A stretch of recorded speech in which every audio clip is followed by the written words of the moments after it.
Welcome to OOTO, the Out of the Office Investigation. I'm Alex, and with me is Ben. Today, we're doing something a little different. We're not just looking at a civilization, we're going to perform a kind of anatomical study on an entire worldview. We're going to explore the Andean world as if it were a single living organism, from the very stone that forms its bones to the cosmic consciousness that is its mind. And this quote, from the Huarochiri manuscript, it really gets to the heart of it all, doesn't it? It reveals the core of the Andean world. This is a culture that was born from an intimate and often, let's be honest, a brutal struggle with a stony landscape. Just imagine that for a second. Every single field, every canal, every single foothold for survival had to be literally carved directly from the rock. It sets the stage for everything that follows.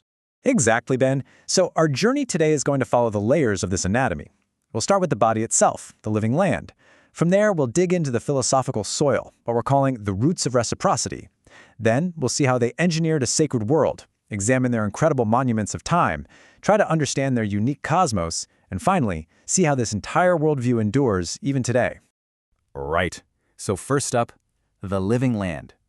You know, to even begin to understand the Andean people, we have to start with the body they inhabit, the Andes Mountains. And we really can't overstate this. This geography wasn't just a backdrop for their culture. It was the primary force shaping their entire society, their psychology, and their spirit.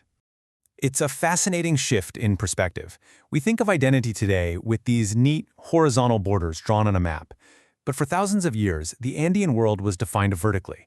Your identity wasn't your country, it was your altitude. Whether you lived in the high Sierra, the coastal costa, or down in the rainforest, the selva, that single factor determined the very air you breathed, the food you could grow, and even the gods you prayed to. And you know, this vertical orientation, it led to this absolutely ingenious survival strategy called the vertical archipelago. Think about it. A single community would manage these little ecological islands at all these different altitudes. So they might have a plot way down in the low Yunga valleys to grow cocoa and fruit, another plot in the temperate Quechua zone for their maize, and then their main village would be way up high in the cold Puna, grazing llamas and harvesting hundreds of varieties of potatoes. It was a masterpiece of ecological diversification, all designed for one thing: survival. And it had to be a masterpiece, Ben, because the challenges were just immense. The soil was thin and rocky, they had no draft animals, no horses, no oxen, nothing to pull a plow. That meant every single field had to be turned by human hands, with foot plows. Irrigation canals, the lifeblood of their agriculture, had to be carved meter by meter through solid rock by huge work gangs. In an environment like this, individualism wasn't just a bad idea, it was a physical impossibility. Survival was a team sport, period. Absolutely. And that intense, constant pressure for cooperation is what forged the philosophical bedrock of this entire civilization. These core beliefs we're about to look at, they weren't just abstract ideas dreamed up by priests. They were the spiritual extension of surviving together in the mountains. They were born from the rock. And it really all begins with Pachamama. It's so important to understand that she wasn't some abstract Mother Nature goddess in the sky. She was and is the living earth itself. The soil, the rocks, the water beneath your feet. So you didn't just worship her from afar, you entered into a direct, reciprocal relationship with her. You'd make offerings, a little cornmeal or cocoa leaves, not out of fear, but out of a deep respect for the source of all life. And the social expression of that human-to-earth relationship is the Ayu. If Pachamama is the body of the earth, you can think of the Ayu as the living tissue that connects all of its inhabitants. It's the extended family, the community, the absolute fundamental building block of society. Land wasn't owned by individuals. That concept would have been totally alien. It was owned collectively by the Ayu and worked for the good of the Ayu. And Ben, the operating system that runs the Ayu, the software for this whole society, is Aini. Honestly, this concept is the key to everything. It's a kind of sacred reciprocity. The guiding principle is simple: today for you, tomorrow for me. And this applied to literally everything, from helping your neighbor harvest their field to participating in religious rituals. It was their social contract, their economic system, and their spiritual law all rolled into one beautiful, powerful idea. And this principle of Aini, of reciprocal duty, was embedded into the life cycle itself. Your life was a progression of duties to the community. As a child, a Warma, you were a helper learning your role. As a youth, a Waina, you were the community's primary labor force, full of Puma energy. Then, as a mature adult, Aruna, you became a complete person, defined by marriage and leadership. And finally, as an elder, a Machu, Your role shifted from physical labor to becoming a keeper of knowledge and wisdom. Every stage had a distinct, vital, communal function. And all of this is underpinned by their creation story. The supreme god, Viracocha, was the great molder-maker. But here's the crucial part. He molded humanity not from clay, like in many other traditions, but from stone. The Inca and other Andean peoples believed their ancestors were literally crafted from the rock of the mountains. This isn't just a poetic myth, it's a profound statement of identity. It means the people and the land are fundamentally made of the same stuff. They are one. You're listening to OOTO with research by El Campesino. So now we move from philosophy into practice. We get to see how these deep beliefs were physically engineered into the landscape.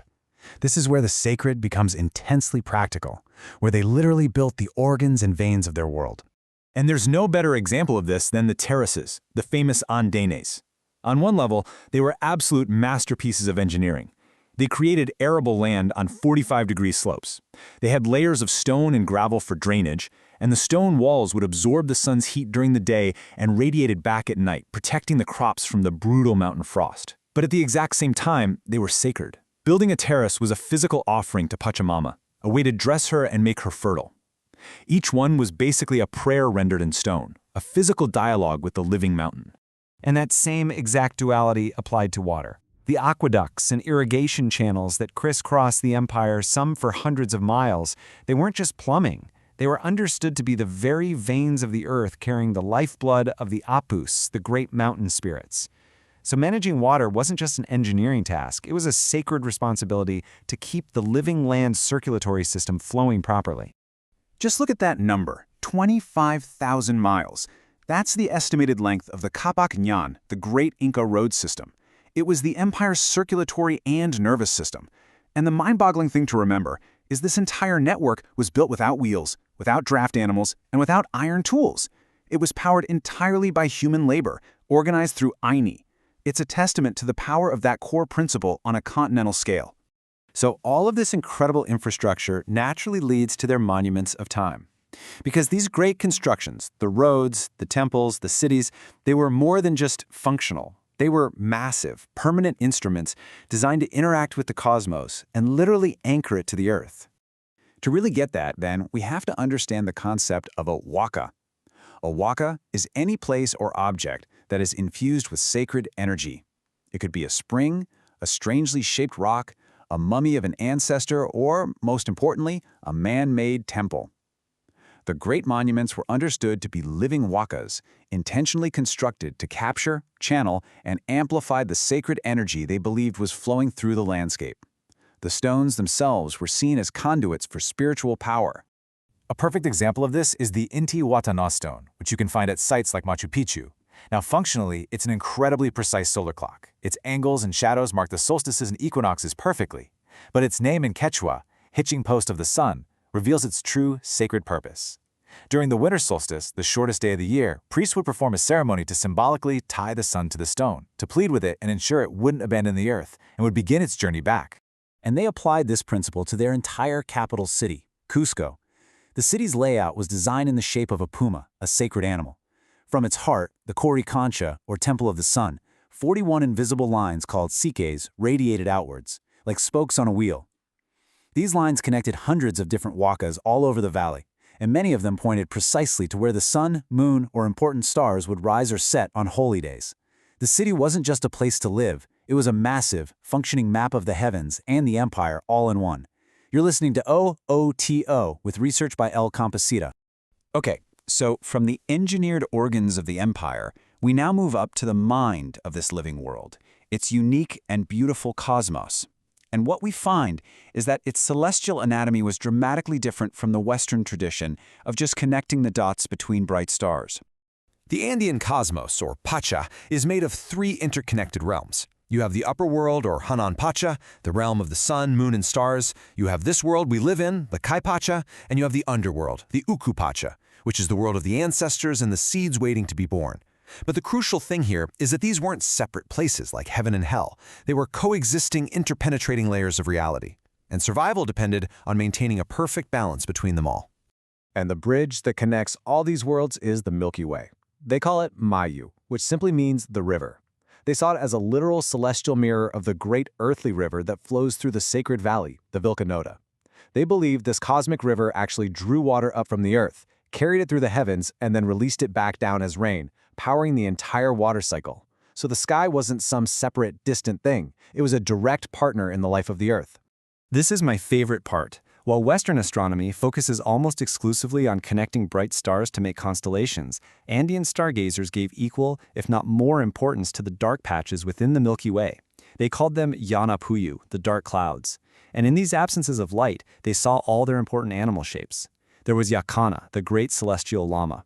If the Yakana appeared clear and dark in the sky, it was a prophecy of healthy llama herds on Earth. They weren't just stargazing for fun, they were reading a cosmic instruction manual for survival.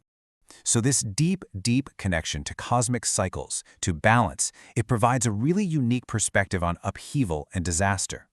What happens when this perfectly balanced world faces a cataclysm, like a foreign invasion?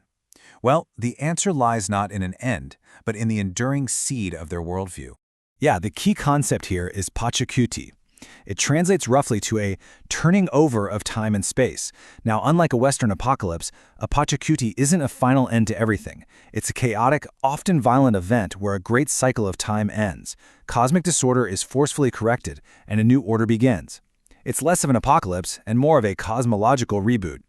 And thinking this way completely reframes how one deals with historical trauma. From this perspective, you could see the last 500 years not as a final defeat, but as a period of cosmic disorder, an upside-down world. The goal, then, isn't necessarily retribution or revenge in the way we might think of it. It's what some call resistance through existence. The very act of reclaiming language, of practicing rituals, of tending to ancestral lands, that in itself is an act of restoring balance to the cosmos.